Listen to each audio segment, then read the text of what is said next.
The wind carried a taste of something ancient, something unknown, across Silas' tongue. He hadn't spoken the taste aloud, hadn't mentioned it to anyone, but it lingered, a phantom flavor that spoke of millennia and landscapes beyond comprehension. It had begun subtly, a mineral sharpness that faded into something else. Now it clung to the air around redemption, a spectral seasoning to the unnerving vibrancy of the town.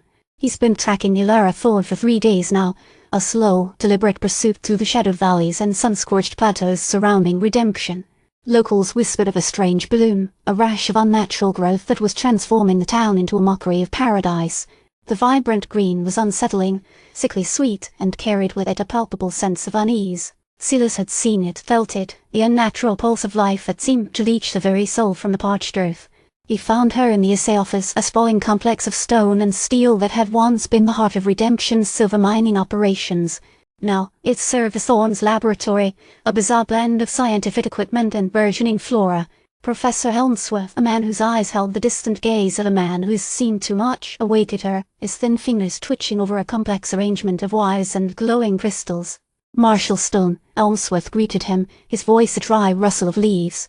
A most unexpected pleasure. I trust you've been enjoying the improvements to Redemption. Silas ignored the veiled mockery. He'd seen the fear etched on the faces of the townsfolk, the blank obedience that filled their eyes.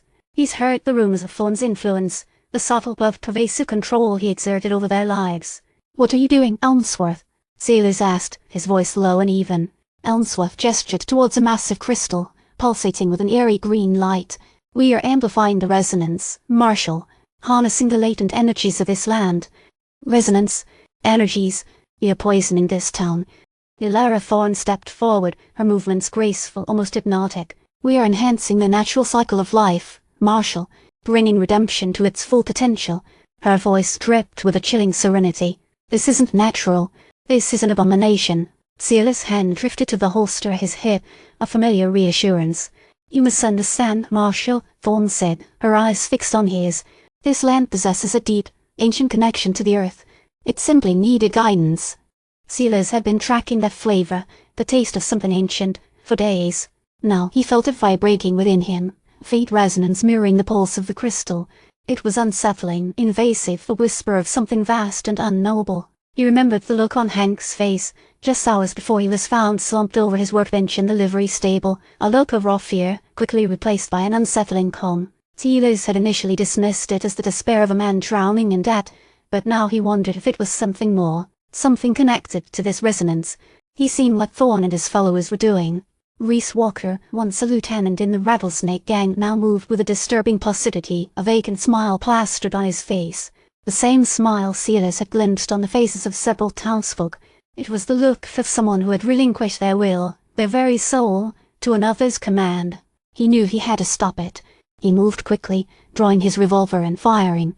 The first shot shattered a series of delicate wires. The second targeted the central control panel, but it was the third shot that mattered.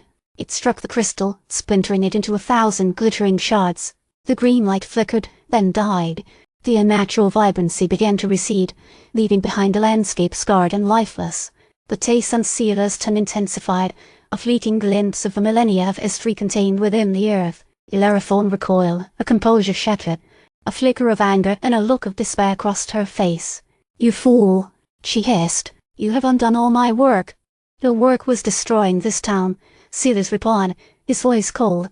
Professor Elmsworth let out a mournful sigh. "Such a waste," he mumbled, his gaze fixed on the fragmented crystal. As Silas secured the scene and apprehended Thorne and Elmsworth, he felt a presence behind him. He turned to find Reese Walker, his vacant smile faltering, his eyes regaining a flicker of awareness. What happened?" Walker mumbled, shaking his head. "It's over, Reese," Silas said. "You're free now." The wind shifted, carrying the familiar taste, the ancient, unknown flavor, but now it was fainter, less intense.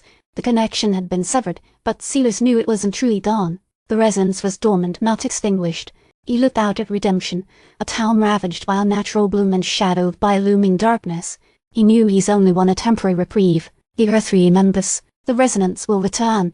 He felt it, a faint vibration, a tremor deep within the ground, a promise of things to come.